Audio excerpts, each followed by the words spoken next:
Hi there and welcome to another tarot video. We're going to be looking at the Hermit in this particular presentation. The Hermit is a fair bit simpler than some of the cards that we have been covering. All the symbology and things seem to come together quite nicely in this card. I thought I'd just start off by showing you the difference between the Rider-Waite and the Thoth Hermit. As we can see, the Thoth Hermit here is on the left and we've got the Rider-Waite Hermit on the right. The two really are in stark contrast because the traditional image of the Hermit is one of solitude and sort of a retreat and inactivity, whereas with the Thoth Hermit you've got a much brighter, active type of card. The meaning of the two is essentially the same. They're representing the withdrawal of the person to strengthen that bridge between the lower and higher consciousness, or their daily lives, and their sort of more deeper inner truth. It's like strengthening that bridge so that they can become more of a channel for spirit. And with the Thoth card, it's really just representing the two halves of the process. One half is the withdrawal, which you see in the Hermit here, and the other part is the activity, the active side of this process, because the Hermit is still a creative card. The realizations of the Hermit don't just stay necessarily internally. They can be very much expressed and channeled into your daily life. I think with the Thoth card it's representing both aspects of the Hermit, whereas with the Waite he's concentrating mainly on the solitariness of the card. I think in both cases, again, it does imply with a physical withdrawal as well. It's not just an internal thing. For me, the Hermit does imply a necessary sort of cutting off or taking time out to connect with your inner being.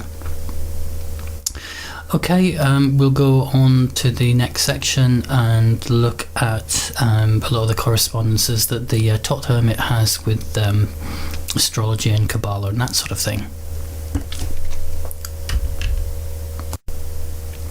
Okay, this is a Tree of Life glyph which I use very frequently. For those of you that are new to it, essentially you've got the spirit of Keter here at the top, and the energy goes all the way down to Malkut, which is the physical universe at the bottom here. This middle pillar here is the one which is in direct contact between the top and the bottom. Now, where is the Hermit on this diagram? Well, the Hermit is here and it connects Hesed, the fourth Sephiroth here, with Tiferet, which is the sixth, and it's the Sephiroth which is ruled by the sun. This Sephiroth here is also very significant in that it is in direct contact with Keter here. And it's said that this Sephiroth is associated with, it's associated with the sun and sacrificial gods, Christ, things like that. It's the highest expression of man, in a sense, in a physical body. So it represents our Christ consciousness. So this is very important here. As I say, it's in direct contact with Keter, and you've got the High Priestess here, which we talked about in another video, in an earlier video, that was to do with the great work, and that's to do with the ascent of the soul back from the Christ consciousness unifying itself in spirit. So High Priestess is a very significant card. And we've got the Hermit also linked with this particular Sephiroth here. And it also, as I said, links Hesed here, which is ruled by Jupiter. In the previous section I did say that the Thoth Hermit has a very expansive side as well, which we saw in the card is not just a solitary withdrawal.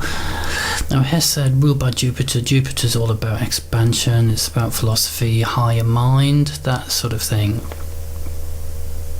So it is linking in with our higher mind, our higher self.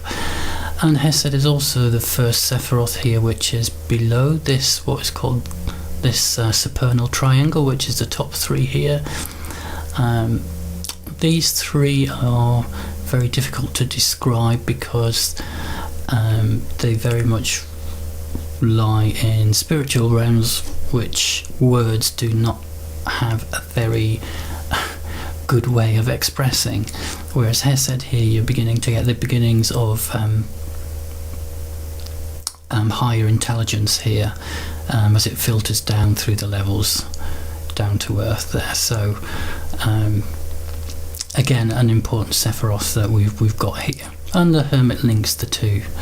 So we've got this idea of growth, which is inherent in the Hermit, as well as this link to our Christ consciousness. And this is the 20th path on the Tree of Life.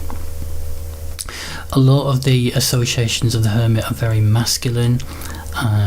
You've got the Pillar of Mercy here, which is a masculine pillar, as opposed to the Pillar of Severity here, which is a feminine pillar. Obviously the Hermit is a masculine character. The Sun is also masculine there, although the sign Virgo, which Hermit is attributed to, is feminine. So you still have that balance. Okay, we look at astrology and Hebrew attributions next. The Hermit is associated with the Hebrew letter Yod, and all of the other letters of the Hebrew alphabet are derived from this. So you've got this creativeness, which is associated with this particular Hebrew letter. This is also associated with the Tetragrammaton, which we've seen. Here we go. It's just in the diagram there, I believe. We've got the Yod, which is the father standing for wisdom. And you've got the mother and daughter and then son. So the Yod is like the creation of things. And as we see in the diagram of the Hermit, he's shaped as the letter Yod, and with being red as well, implies the element of fire, the creative fire, that creative spark. Indeed, this spermatozoan here also indicates the creativeness of the Hermit. So we've got an awful lot of creativity in this card, which I didn't fully appreciate until I was started picking the various bits and pieces of this card apart. With regards to the astrological attribution, he's associated with Virgo, which is why you've got all this wheat in the background here. Virgo, in terms of the body, is associated with health, personal development, but Virgos are also quite analytical as well.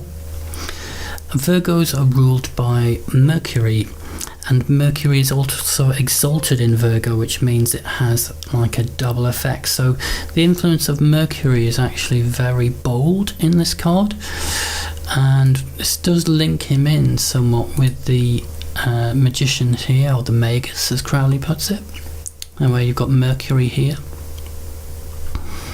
So Mercury is like the intelligence of God, and it's that word or will of God that flows out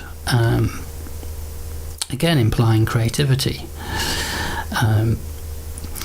There are associations of this card to the Three of Cups and the legends of Persephone and Hades,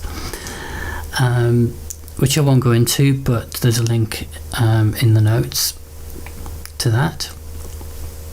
It's all in the notes that I've done on that particular card. Virgo is also associated with this card, the Eight of Discs, and Prudence. You've got the Virgo sign here. Prudence is associated with wisdom, I think because it takes time for something to grow, and wisdom again often takes patience on the part of the person to attain it. And wisdom is associated with the second Sephiroth on the Tree of Life, which is Hokmar. Hokmar meaning wisdom. And Hokmar is known as the Father, which again is the same as the Yod aspect, which is also known as the Father. So you've got a lot of male influence in this particular card. Okay, there's more in the notes with regards to the mythological sort of aspects of this card, but we'll move on to the next section now, which looks at the symbology of the Hermit. Looking at the overall symbolism of this card, we can say that in summary the Hermit implies solitude and independence, or certainly there's a period of our time it's implying that we need that. And the wisdom is imparted to us through our connection with our higher self. And this is a process which happens like silently, not really outwardly, and yet that does give the Hermit an awful lot of creativity once those insights have been realised. So like we saw, I think in the Eight of Discs, where I said that in terms of prudence and agriculture, it's like planting a seed in a way. Once that wisdom is implanted, once he gets in touch and that bridge is formed with his higher self, it's giving that time and space to bear fruit. So as we can see here, he's surrounded by all of this wheat here. So he's surrounded by his wisdom, which he is allowing time to grow inside due to the space that he has given himself in his life. The Yod shape of the Hermit we've already mentioned in the one of the previous sections. He's got like this ibis head here, which is not so obvious on first looking at the card, but if we tease out that particular shape, we can relate it to the ibis bird here and Thoth as well here. So all three, you can see the symbolism there much more easily. So we've got Thoth there, who is essentially the Egyptian god of the written word, intelligence associated with Mercury and wisdom, and again links in with Persephone in terms of the underworld and that sort of thing. What else do we have here? We have this diamond pattern of the lantern.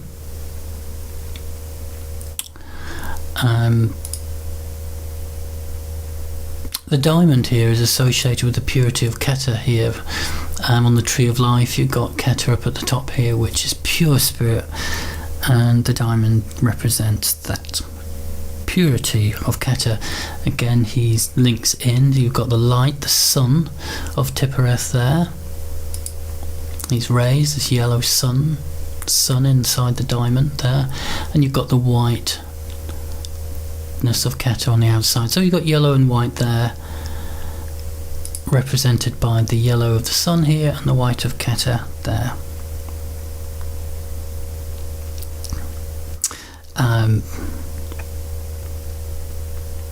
So this is where really the Christ being the Word of God is derived. Here we've got the Christ consciousness in direct contact with the Father or Keter. That's where all these things come from. We'll take another close look at the sun here, very much around his genitalial area. This was also seen in the Fool card with the sun in the same position, only the Fool was front on when we discussed the Fool card. Again, that's his creativity. I don't think we can blow that up any more in this particular app. Here we go. It's supposed to have 8 wavy and 8 straight waves emanating from it. So the number 8 links it with Hod, and the 8th Sephiroth on the Tree of Life, which is ruled by Mercury. Again, we'll go to this here. We've got the Mercury sign here. So this influence of Mercury and intelligence is repeated in this card so many times.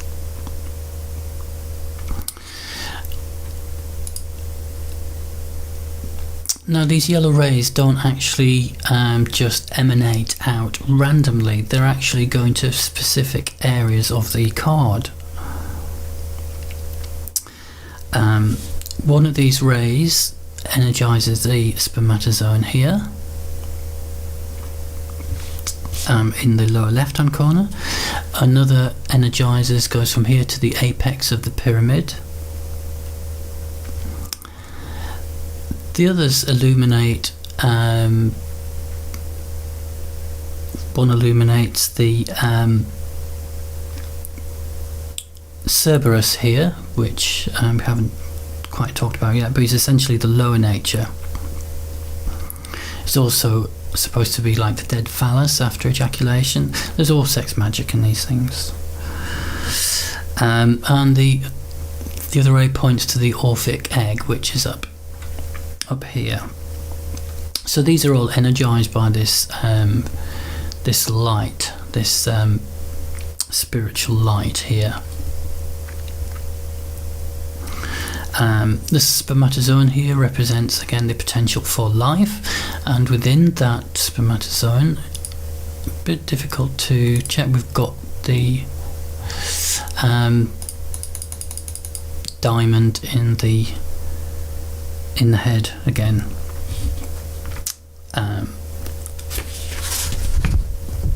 Again, that's that link to Keter.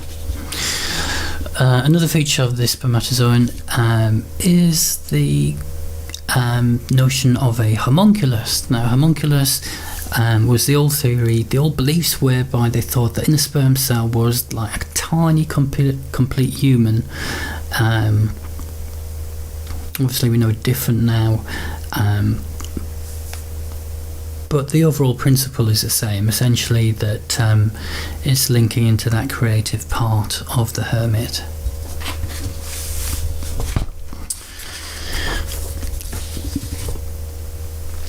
So we'll go back to the 3-headed creature here, Cerberus here. We've got one head looking forward, the other looking up, the other looking back.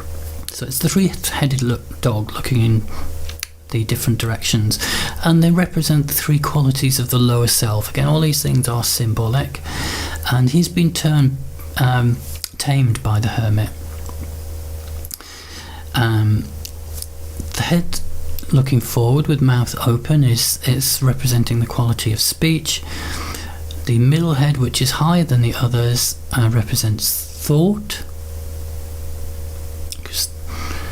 Thought is above action and speech, and the head looking back represents action. And the whole idea about this Cerberus being included in the card is this principle of taming the lower self and raising it to be a vehicle for the expression of the higher self. I think at the beginning of the card I talked about that bridge between lower and higher self, so that we're a more effective channel for spirituality in the world, and just essentially making our lives a bit more easier if we have actually worked through some things, some karmic things that may be holding us back. And the fact that these rays of lights actually illuminate that means that they're being dominated by a higher energy. These are essentially black because we've got the blackness of the mind, of the lower consciousness there. Again, these link in with Hades and Persephone, and that's all described with links in the notes there.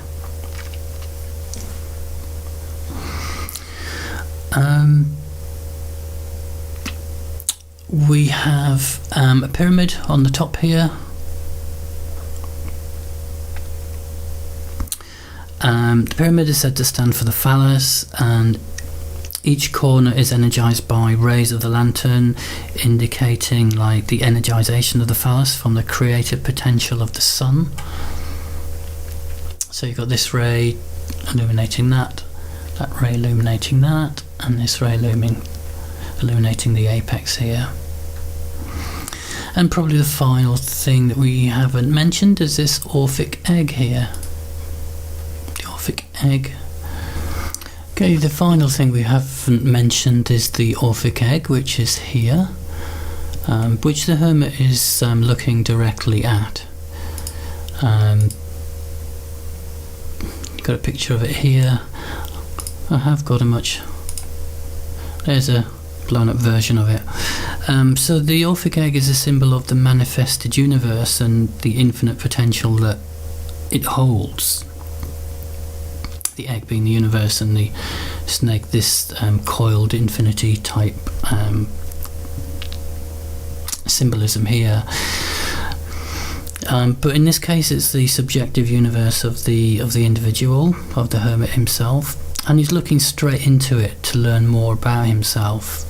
He's contemplating it. So this card is encouraging us to contemplate like the infinite potential of our life. It's drawing us into that Christ consciousness, so we can be a channel for spirit. The egg is green, which is the colour of Venus, which rules the 7th Sephiroth, which is Netzach, which is the opposite of Mercury. Venus is all to do about love, and this takes us back to the love is the law and the will, which is from the Book of Law of Crowley. So I think that pretty much covers the symbology of the Hermit card. We'll next go on to the numerology. So this is just another step on the Fool's journey. We do these transitions just so we can see how the cards interlink, so we don't actually study them in isolation so much. With the adjustment card, the Fools gain some sort of balance and harmony as a result of the actions of the Charioteer, which came before the adjustment card. So in that process, he's cut away those sort of outer things in his life which don't really serve him that well spiritually.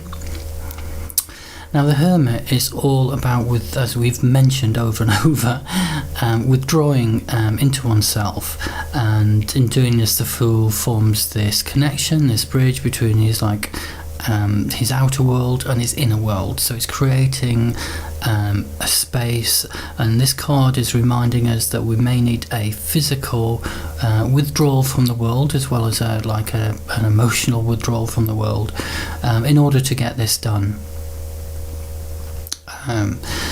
So in the adjustment card, we've got that balancing, that Libra balancing of like opposites to create something new, and the Hermit moves us on a step in that once we've done all that sort of juggling in the world, we're far more able to withdraw into the stillness within. when crises hit, it's very difficult then to actually withdraw into a stillness. It's sometimes much easier if we've got a certain amount of things that are sorted or balanced, because otherwise we're just chasing our tail in the world. So with the previous cards, they with the adjustment and the charioteer, they're sort of cutting away the unnecessary bits, doing the balancing in the adjustment card, and you have the withdrawal inside with the hermit. Okay, next section is the divinatory meanings of the cards, and then the application of that in the Celtic cross-spread. Last section here, we look at the upright divinatory meaning of the hermit. So possible divinatory meanings for this card are withdrawing from a situation in order to get a better insight into it. So we're getting illumination from the lamp and insight into a situation which we were possibly previously in the dark, or we needed more clarity on.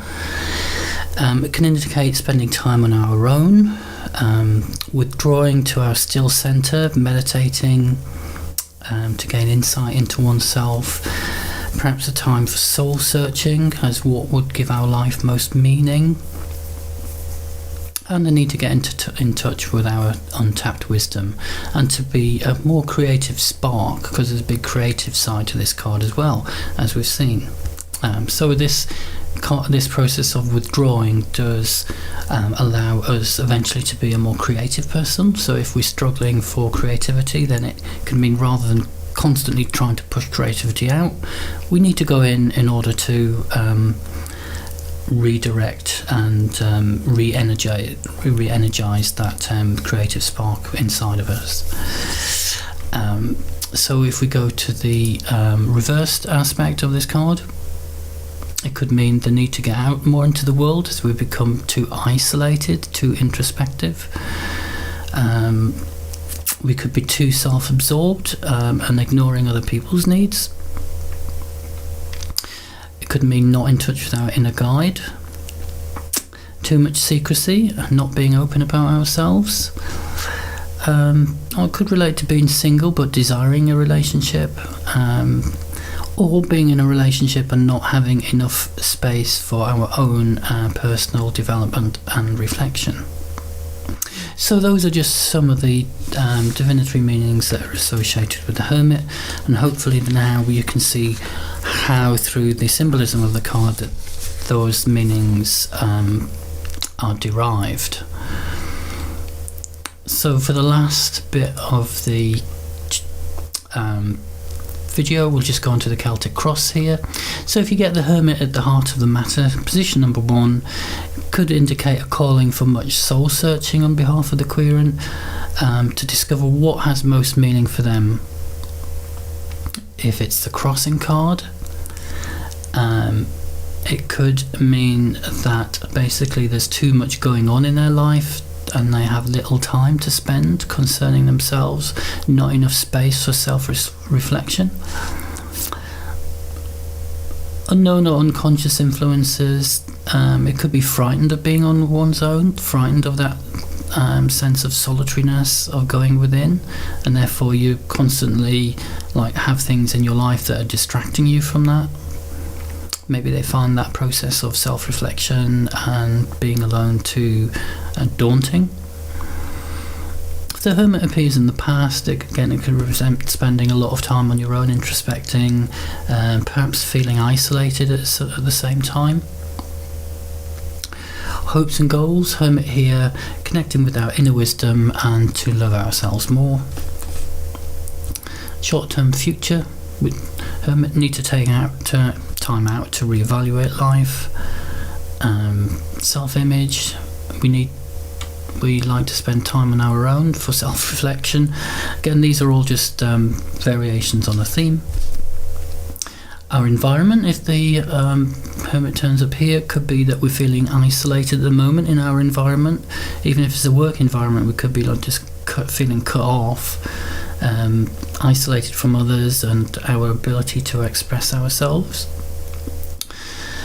Guidance and warning. So if we don't create this space to find some downtime and self-reflection, it has knock-on consequences, and it can affect our health, our whole life, our whole being. And overall outcome, we end on a positive note. Hermit appears here. It's telling us to be connected with our inner wisdom, feeling far more independent and self-sufficient without having to rely on others, and yet we have the ability then to be creative and to share that wisdom. But it's implying that we don't have like an over-reliance on others. We've got our own self-confidence. We're sort of self-contained.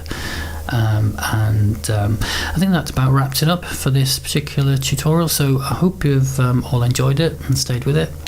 And we move next on to key 10, which is the fortune card, or the Wheel of Fortune.